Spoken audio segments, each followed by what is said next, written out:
which I did pretty well. He of course is a champion who was built for the top lane, so he is described as a bruiser. Collapsing top as a bruiser or a straight up tank, and his overall kit is meant to fulfill this role.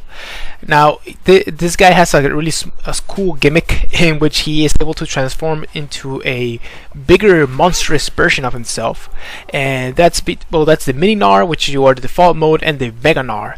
The mega Gnar gains a lot of bruiser type abilities and tank abilities, while the mini Gnar is more mobile, has longer range on his auto attacks, more attack speed, so he's more mobile in that regard.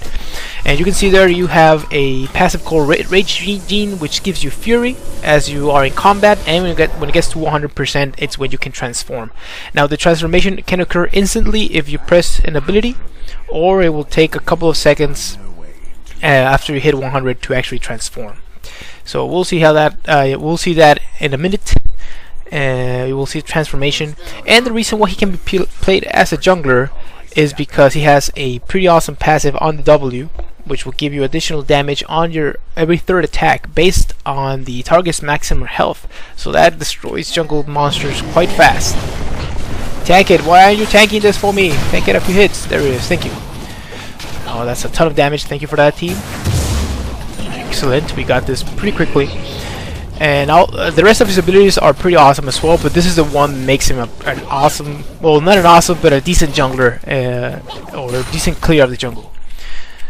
So for his first ability as the little Gnar here is your boomerang. You saw me there, I just threw it.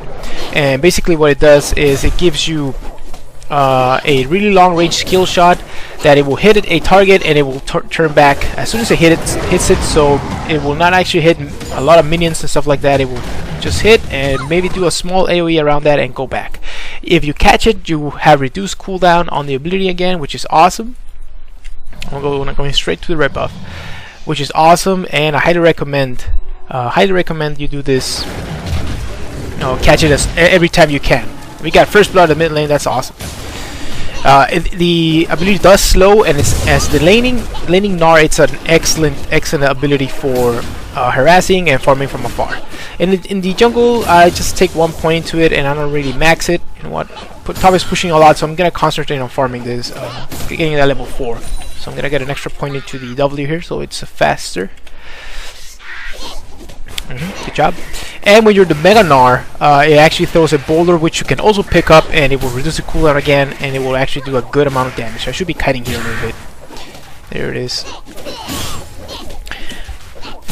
One thing I didn't mention about the boomerang, it does reduce damage to the subsequent targets that you hit by 50%, and you cannot hit a target multiple times. So it's only one hit per target, and that's pretty much it. The next ability, I already talked about the three hit passive, and when you actually gain, not only do you gain the damage on the target, you also gain a burst of speed, which is pretty awesome. And the Mega Gnar gives you I'm gonna cast it right now, a line skill shot that stuns enemies, and it scales off AD.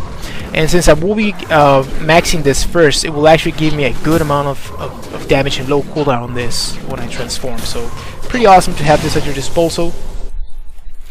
And your next ability is your E. Your E is a small leap that gives you attack speed when you're in the mini Gnar form, and you also are able to jump additionally. So if you hit a unit, it doesn't have to be a ally unit or enemy unit, it can be any type of unit, you will gain a little bit more jump. There it is.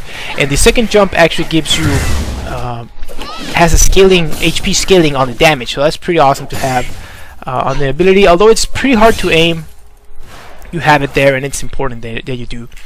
And when you're the big Gnar, it's just a regular jump that will do damage based on your max health as well, and it will slow enemies around yourself. So that's pretty awesome to have. He's about to transform, but we can probably do something here. Here we go. Oh, nice jump there. You have excellent chasing. No, go in here. Go in here. He's about to transform, dude. It took too long to help me, so we're done. I got him pretty low, so that's good. Your ganks are not the best, at least early on, and you need to do a good job of balancing out the your fury meter, your rage here, so you can actually transform in the appropriate time, which is not easy.